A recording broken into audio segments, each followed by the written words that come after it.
Okay, Mr. Watson here, and in this video, we're going to look at anxiety. So, anxiety.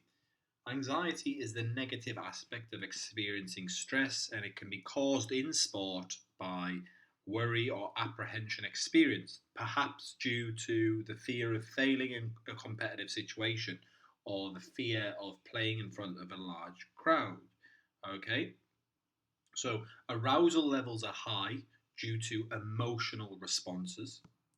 We may be under intense stress in sports situations because of the importance of winning. Like everyone overemphasizes that these days, the product. They don't focus on the process or the actual performance. Okay. So anxiety describes that feeling of being threatened, like you're really stressed out. Okay. So threat to our self-esteem. Okay. The threat of letting other people down. Okay. Or the fear of being punished if you have a bad performance. Okay. So, um, in sport, some competitors may be able to stay calm and cope with anxiety, and others may not. They can even become physically ill by getting too anxious. So, we're going to look at the two types of anxiety, and we should already know these because we mentioned them at personality. So, we have trait, also known as a trait, and our specific terms again, it's innate, it's a trait that's enduring. Okay, it's genetic. So what we say is that a performer with a trait has the predisposition or potential to react to situations with apprehension. So we know they're an anxious person. So in this situation, they might be anxious. They're generally anxious. Okay.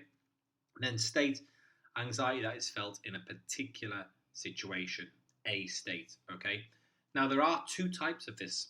Okay, somatic and cognitive. Somatic referring um, to the body and cognitive to the mind. We'll look at them a little bit later in more detail.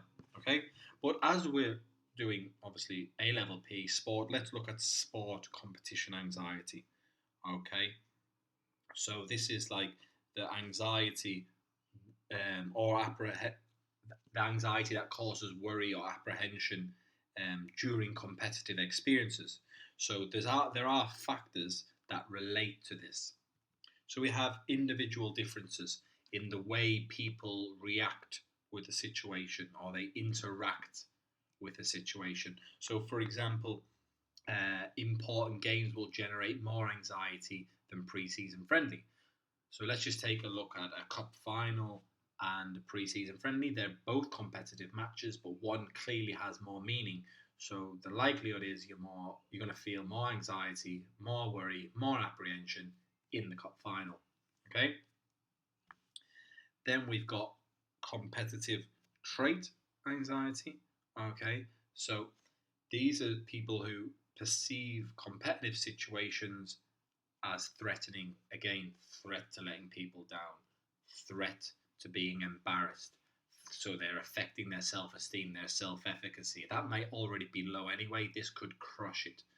Okay. And again, it can link to that high A trait, A state. Okay, because specific situations within the competition, right, might really worry you, such as taking a penalty. And then we have the process, and this involves the interaction between your personality, type A, type B, all the I-Sync models. Okay, are you A trait? How do you perceive competitive situations? That competitive trait anxiety and the situation is: are you taking a penalty? Is it very specific? Okay, so this interaction will affect your behavior. Are you going to approach, avoid? Are you going to give up easily, for example? And it may cause state anxiety. Okay. So now we're going to look at the multidimensional model, and we're going to look in further to somatic and cognitive anxiety, which I just previously mentioned. So this theory deals with both of them components, both of them state anxiety types. So we have the cognitive, okay, and this is the stress response of the mind. So this is a process that leads to negative thinking and self-doubt regarding your performance. Obviously, we don't want too much of that, okay? Somatic stress response of the body. These relate to the symptoms that impact on the body physically. Like I previously mentioned, those who don't cope well with anxiety, they can make themselves physically ill. So there are your definitions. Okay, now let's look at some examples. This is a point where you might want to pause. So cognitive, you might negative self-talk to yourself. You're not good enough. Why you even think you can do this? You're doubting your performance. You're not going to score. Don't even think about it. You're low in confidence. You're now low in self-efficacy in a specific situation. You're feeling a feeling of failure. Low self-esteem. You've got poor focus, poor cue utilization. You've got information overload, or it's just low concentration. Okay, you're apprehensive. You're feeling worried. On the other hand, the physical side, you've got a higher heart rate. It's too high. You're feeling dizzy. You've got butterflies. You're shaking. It's going to affect your coordination. Weak legs, heavy breathing, and in some cases, nauseous, feeling sick. And like I said, some people are actually sick. Anxiety can make people physically ill. Okay, it is a negative, stressful experience. Okay, now let's look further at the theory. So what I'm going to show you here is a study by Martens. Okay, and if we look at the horizontal axis, we have anxiety and low and high, and on the vertical we have performance, low or high. And what was found that with cognitive anxiety, he found that it has a negative linear relationship. So performance will decrease the more cognitive anxiety you experience. So the more you start doubting yourself, the lower your confidence drops. Okay, this self-doubt, it's going to impact your performance. So Martens found that this had a negative linear relationship, and performance is much higher if you have low cognitive anxiety, low stress on the mind. And what he reported with somatic anxiety was an inverted U relationship.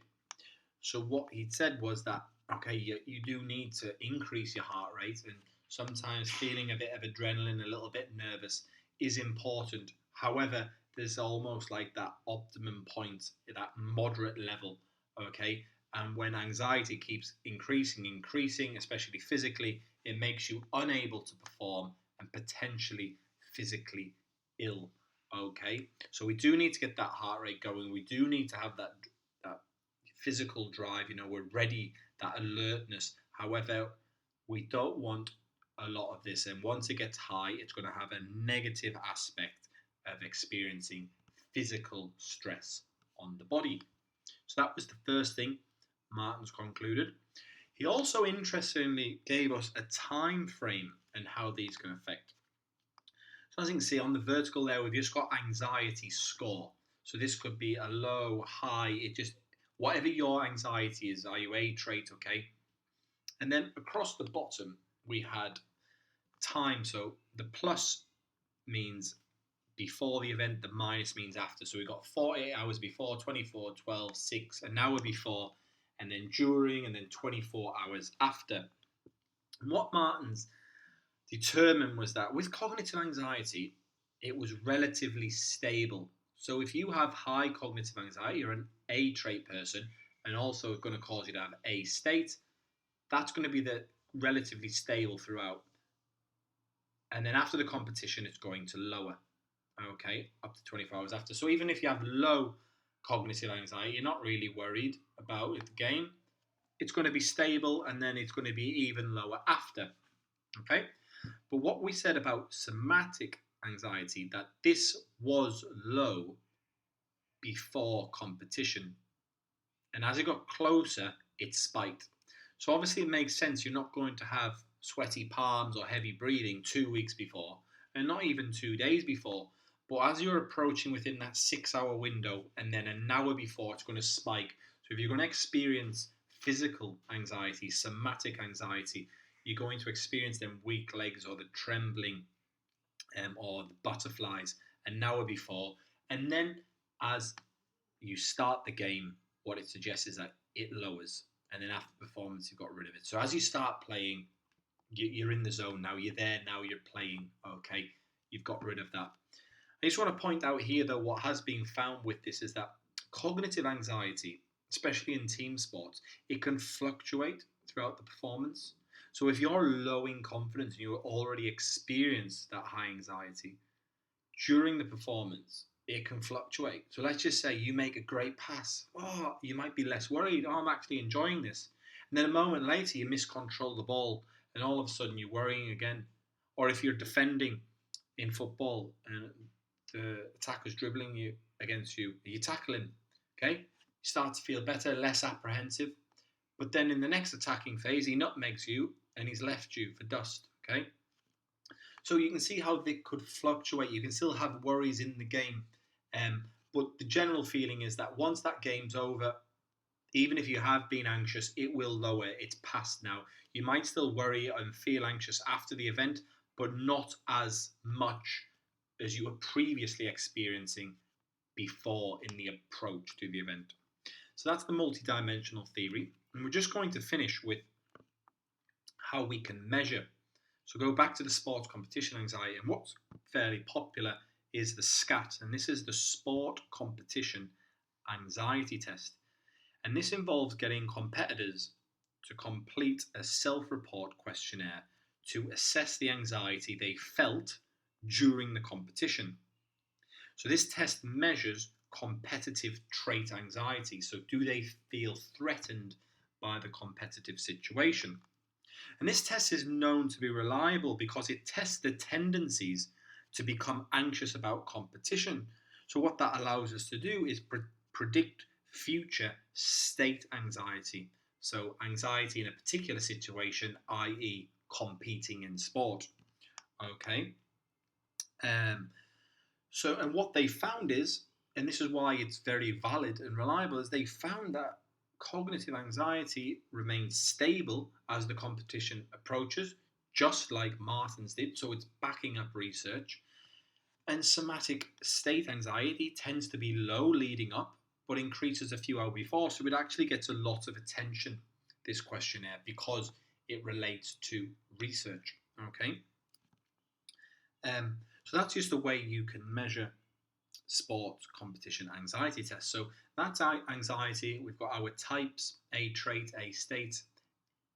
Delving deeper into A state, cognitive, somatic, multidimensional theory. We've got some factors that affect competitive anxiety, so the individual differences, competitive trait, and the process. Okay, so I hope you've enjoyed the video. Feel free to pause, flick back, flick forward.